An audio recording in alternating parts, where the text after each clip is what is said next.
Bueno, hoy tenemos un programa muy especial. Estamos recorriendo a gente que, además de afectivamente provocarlo a uno en lo personal, algo muy, muy especial, porque han sido parte también muy especial de la vida de uno, va recorriendo gente que hace mucho por la cultura, por lo que tiene que ver con museos, porque escriben, porque se manifiestan de manera permanente y han sido docentes, además. Por eso estamos con la querida Nilda Moreschi. Gracias por recibirnos en tu casa, Nilda. No, gracias a ustedes por venir y un gusto poder charlar un rato sobre, bueno, sobre lo que vayamos viendo que sale. Bueno, en primer lugar, una docente más que reconocida y querida en Altagracia, ¿no? Sí, tuve la suerte de trabajar casi 40 años como docente, terminar como vicedirectora en la Escuela Manuel Solares y trabajar también en algún otro nivel como la Escuela de Turismo, en materias relacionadas con historia.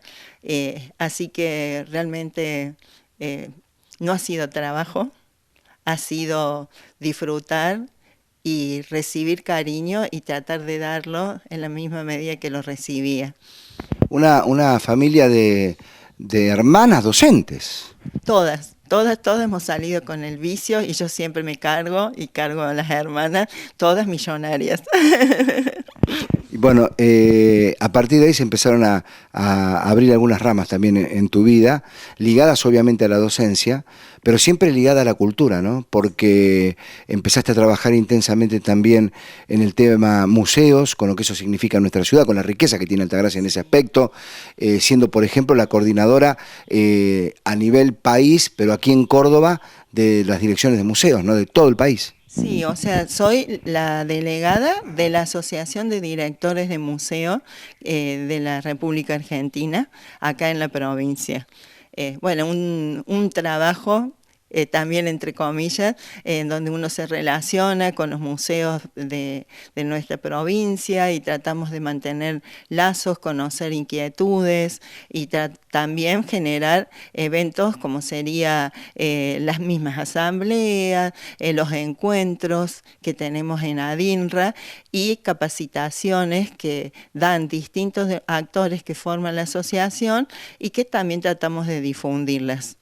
Ese es el trabajo específico que haces con ese cargo, digamos. O sea, sí, ese cargo es como un nexo. Yo lo considero un nexo entre la comisión que está allá en Buenos Aires, o sea, con integrantes de todo el país, y los museos nuestros provinciales. Nilda, ¿por qué tanta pasión por la educación? Primero, que después te derivó eso en lo que estábamos viendo hace un ratito, que ya lo vamos a ver en imagen, en pantallas también, en meterte en historias de leyendas, que lleva todo un trabajo, pero que lleva toda una investigación y que lleva sobre todo pasión.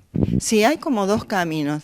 Uno que fue el aprendizaje de las danzas españolas, que al aprender danzas españolas y después enseñarlo con la academia y tener el ballet que participó en colectividades y mucho, fui como planteándome indagaciones. Yo soy una apasionada por aprender y era, por ejemplo, a ver, Guajira. ¿Mm? ¿Qué pasa? Que hay guajiras en España. Bueno, el tema de los esclavizados. En ese momento no le llamábamos así en la década del 80 y el 90. Y darnos cuenta que estaban hacer artículos difundiendo esta raíz que se cruzaba no solamente en España, sino también en nuestra tierra. Y eso por un lado. La danza sin querer me llevó también a descubrir las raíces árabes, a ver el peso de la cultura árabe en palabras, almohada, tajamar, almohadón, y que no las dicen así, por supuesto, y darte cuenta de decir, uy, este mundo es mucho más profundo de lo que parece. Y lo que pasó, ¿por qué terminé investigando? Porque en la década del 70, cuando estaban los militares, llega una orden que los docentes debíamos regionalizar. Yo me encuentro con que cuando quería regionalizar, no había muchos textos, casi todos llegaban hasta la década del 40, que es cuando se declara ciudad Altagracia, y el resto no estaba. Entonces, bueno, empezaban las investigaciones, las personas que habían elegido Altagracia, porque lo que después terminó llamándose Turismo Salud, porque falla, porque Ernestito, llegan porque tenían dificultades en su salud, y así se fue como haciendo un entramado sin querer. Un día llego al museo de la estancia, que yo hacía actividades con la señora de Soya, con mi academia ahí, y me dice, Nilda, a vos tendrías que legalizar todo esto que estás haciendo, estudiando lo que va a estudiar Bela Bansi, que era la museóloga que tenía y museógrafa. Me voy, averiguo, era museología, en La Plata. Nos pusimos de acuerdo y ahí empezó también, en la década del 90, esta carrera de aprender sobre cómo hacer llegar el mensaje. Vos sabés que muchas cosas de los museos, la gente conoce en líneas generales, conoce la casa, conoce un poquito de la historia, sí, pero hay muchos por qué, por ejemplo en el caso de Manuel de Falla y demás, de que uno sabe por qué terminaron viviendo acá en Altagracia, ¿no? Y que es muy interesante y que la gente en general no lo sabe. Sí, pasa también con Ernesto, que la gente tiene a lo mejor una mirada del revolucionario, bueno, algunos lo llaman de otra manera, de acuerdo a la ideología, pero desconoce esta infancia, que yo la pude disfrutar porque mi papá fue compañero de Ernestito. Entonces yo conocía lo que habían hecho, las travesuras que mi papá también le hicieron al pobre Ernesto, y cómo él jugaba de arquero, pero contado así como, viste, de sobremesa, y con el reto, esto no puede salir de acá, Nilda, por lo menos por un tiempo. Vos sabés que yo no me quiero desviar, porque no me quiero desviar de la familia de las hermanas Moreschi, sí, porque todas docentes, sí, pero aparte artistas, porque no me quiero salir del tema y no me quiero ir sin decir lo que eran las hermanas Moreschi cuando cantaban, por ejemplo. Sí, eso mismo te iba a decir, que esa era la otra raíz que ha ido nutriendo toda esta mirada que uno tiene sobre el folclore, sobre la música, sobre el arte, tiene que ver con haber descubierto como un modo de expresión el canto, que primero lo hacíamos individual, hasta que un día papá se le ocurrió, y dice, ya que saben las mismas canciones, ¿por qué no se juntan? Y ahí salió las hermanitas Moreschi. Sabés que no es fácil, por más que seamos hermanos de sangre, coincidir, tanto como coincidieron ustedes en las mismas pasiones, ¿no? No es fácil, no es fácil. Mirá, baile, todas somos profesoras de danza también españolas, y bueno, y esto otro también. Pero hay que decir que nosotros tuvimos como dos ángeles que nos dieron alas, que son mi papá y mi mamá, que cada cosa que nosotros gustábamos, ellos se esforzaron para que nosotros lo pudiéramos hacer con los mejores profesores. Tuvimos mucha suerte porque fuimos evolucionando de las 2 voces a las 3 voces. Después apareció Daniel Cala, que también es, si algún día ves googleás, lo vas a encontrar en España con sus espectáculos, y vas a ver que nos retaba cómo teníamos que hacer, impostaciones, así nos han ido enseñando cada uno, y en danza es lo mismo. Yo no me olvido más de tu papá y de tu mamá, cuando la gente venía a comprar lácteos a la casa. Yo debo reconocer que era bastante brutito en el colegio y la tuve siempre como maestra particular a Nilda, y bueno, tuve la suerte de... La verdad que me dio la posibilidad de conocer una familia hermosa, y tu papá y tu mamá también, obviamente. Por eso tengo la imagen siempre de cuando abrían la heladera y sacaban el sachet de leche, el yogur, lo que le venían a pedir los vecinos y a comprar, ¿no? Y también tenés que, nunca lo hemos comentado mucho, pero la otra parte de esa historia es que nosotros salíamos a repartir cuando éramos chicas con papá. Cuando la leche todavía se vendía fraccionada, o sea, venían los tachos, claro, íbamos con los manuales un tachito chiquito así, sí, con una tapa de 1 litro, y tiramos así, y poníamos en los hervidores o las ollas que nos dejaban las patronas en su casa. Así recibíamos mimos también, ¿eh? Claro. Porque nos dejaban, si hacía frío, un mate cocido calentito o un pedacito de torta que habían hecho y nos esperaban mimándonos también nuestras clientas. Y creciendo así después termina uno para adelante, los resultados son justamente seguir esa historia de vida, ¿no? Sí, es como que no te parece raro que haya que trabajar, tampoco te parece raro que hay momentos en que las cosas se complican. Y yo siempre les digo a mis hijos, ya son grandes, pero yo les digo, la ventaja que tenemos nosotros es que aunque se te compliquen, porque fue salir a trabajar porque a papá se le habían complicado las cosas, tenés como una lucecita al final, que vos sabés que hoy me estoy sacrificando, hoy estoy difícil, pasándola un poco mal, pero allá voy a esa lucecita. Y es el objetivo, el que te pongas, salir adelante, no perder la casa, o lo que sea, ponerle a lo mejor los pisos a tu casa porque llegaste y viviste con nada de pisos. O sea, ese tipo de cosas es la ventaja que tenemos. Yo nunca, ninguna cosa mala que me ha pasado, ni siquiera en la salud, lo he tomado desde esa perspectiva de siempre mirando para adelante. Sí, siempre miro, bueno, esto es hoy acá, esto me está pasando, ahí está la lucecita, vamos. Bueno, y la parte artística, manifestada en el canto, después en la danza, por muchos años, derivó también en la escritura, sí, ¿no? Y en meterte en el tema de leyendas, sí, que eso lleva todo un trabajo, siempre lleva obviamente la pasión de por medio, pero toda una elaboración. Yo primero cuando hice los libros eran como una respuesta, o sea, era por un lado lo que había trabajado en el Museo de la Ciudad, que en ese momento estaba en plena vigencia, 93, 95, y por el otro lado era satisfacer esta carencia que como docente yo veía, no teníamos elementos de Altagracia para trabajar. Entonces surge un libro artesanal de leyendas, que después, gracias a los aportes de un amigo que es Daniel Calá, se convierte en un libro con dibujos de Oscar Salas, con hojas de papel ilustración brillante, y se vende tan bien ese libro que al poquito tiempo el de Altagracia se puede convertir también en un libro así bonito, todo trabajado con las ilustraciones. El gobernador Martín Yayora anunció el llamado a licitación para la duplicación de calzada de la Ruta Nacional 158.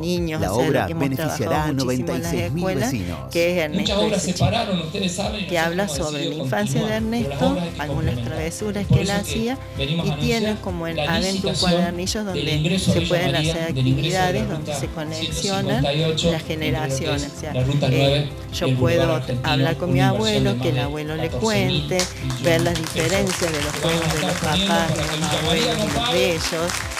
Entonces se hace un trabajo seguimos haciendo también Gobierno de Córdoba, un aporte didáctico. Gestión Martín Yayora. Vos me contabas, fuera de cámara, que lograste a través de ese material hacerlo dibujar a los chicos de manera diferente al querido Flaco, que ya no está entre nosotros, siempre va a estar en el recuerdo de todos, pero bueno, lo hiciste pintar, lo hiciste dibujar diferente. O sea, no fue que yo me lo puse, o sea, no, bueno, naturalmente yo era mi ilustrador, entonces dije, mira Flaco, tengo este libro que estoy haciendo, es cortito, no son tantos dibujos, y bueno, me dice, bueno, déjame que lo piense, porque es un libro distinto, o sea, no es...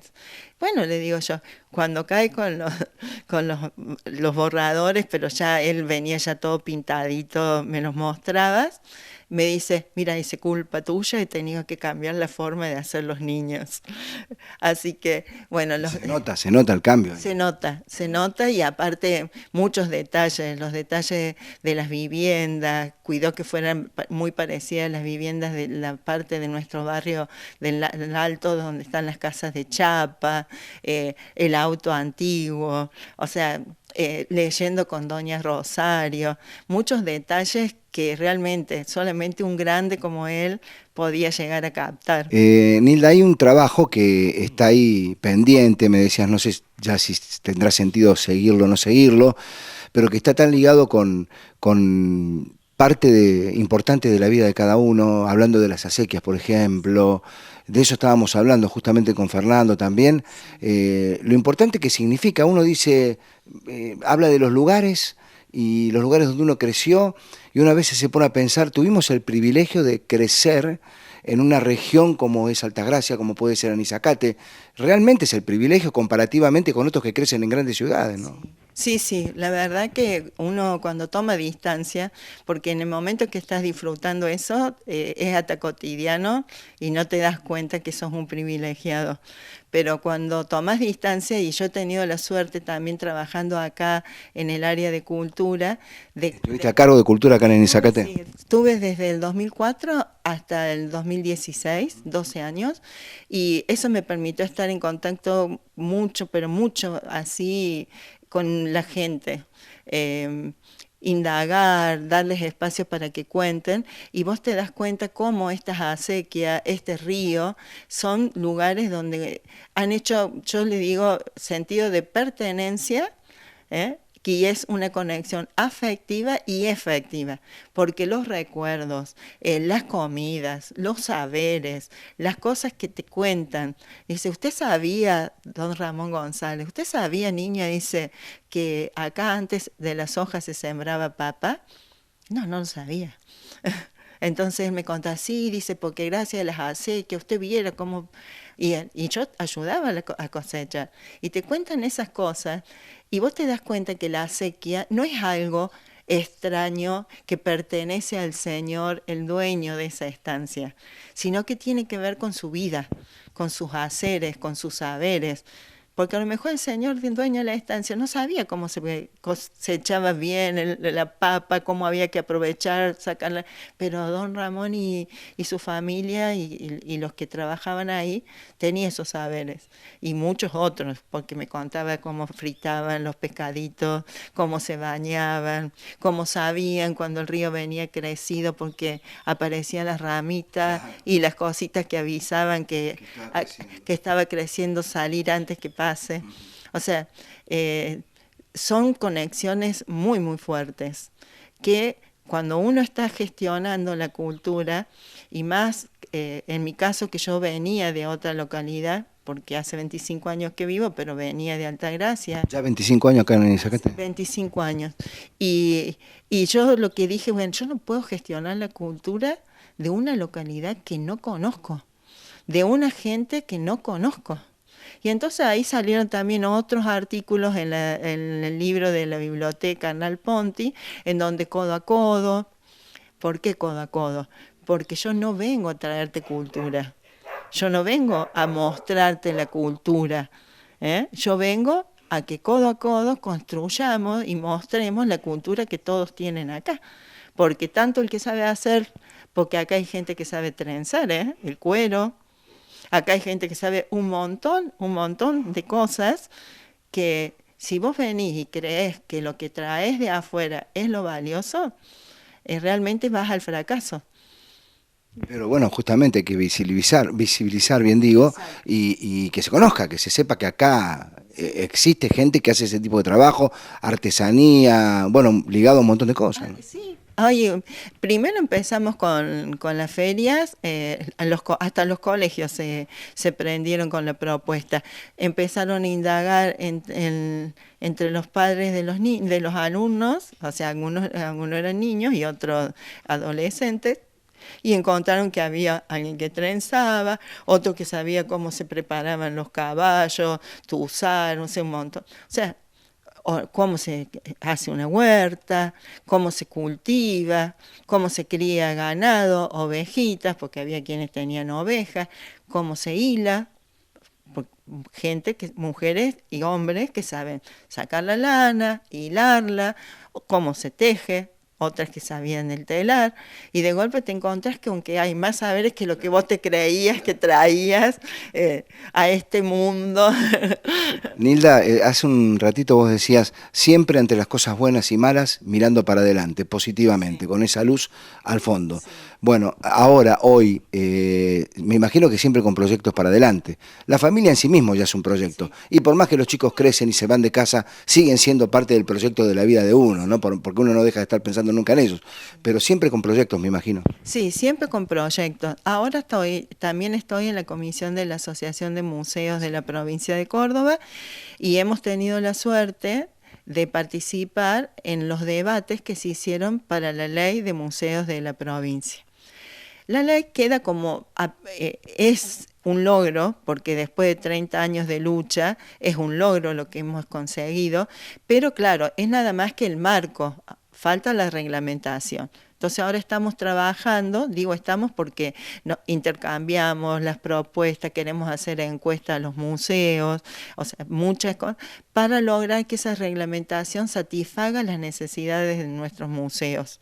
Por eso queremos conocer cuáles son esas necesidades, queremos saber el personal, porque a veces la necesidad del museo, el museo tiene, está regido a lo mejor por una autoridad, pero lo que le pasa al personal, si tiene estabilidad, si no, si tiene permanencia, si cuando cambia las autoridades también los cambian o respetan su capacitación, eso es lo que queremos conocer. Queremos saber por qué. Es un poquito sentido de pertenencia que tenga el que trabaja en el museo con el museo, ¿no? Es que a lo mejor lo tiene, pero como muchas veces los hilos no son los hilos de vos decir, bueno, esta persona me está funcionando y bien, pero como pertenece a otro partido, yo vengo y lo cambio. Bueno, o por ejemplo, mover una persona que ya está capacitada para ponerle en castigo, porque aunque no lo creas, todavía se usan de castigo los museos, bibliotecas y archivos. Entonces, queremos conocer si eso realmente pasa, cómo pasa, para poder hacer una reglamentación donde se garantice un poco de estabilidad, si lo logramos, ¿no? Porque, bueno, esto no depende de nosotros. Hoy, Nilda, desde si tuvieras que analizar como un pantallazo general, desde tu arranque de chiquita, fuiste creciendo, te fuiste desarrollando profesionalmente, tuviste tu familia, tuviste tus hijos. Hoy, ¿cómo está Nilda Moreschi? ¿Qué puede decir de su vida Nilda Moreschi? Puedo decir, primero empezaría por la familia, porque para mí es lo más importante que he logrado, la familia. Los hijos, los nietos, verlos que están todos sanos y que me han salido buenas personas, eso no hay con qué pagarlo realmente, eso es impagable. Y después, bueno, mirar que lo que miro yo creo que es sembrado.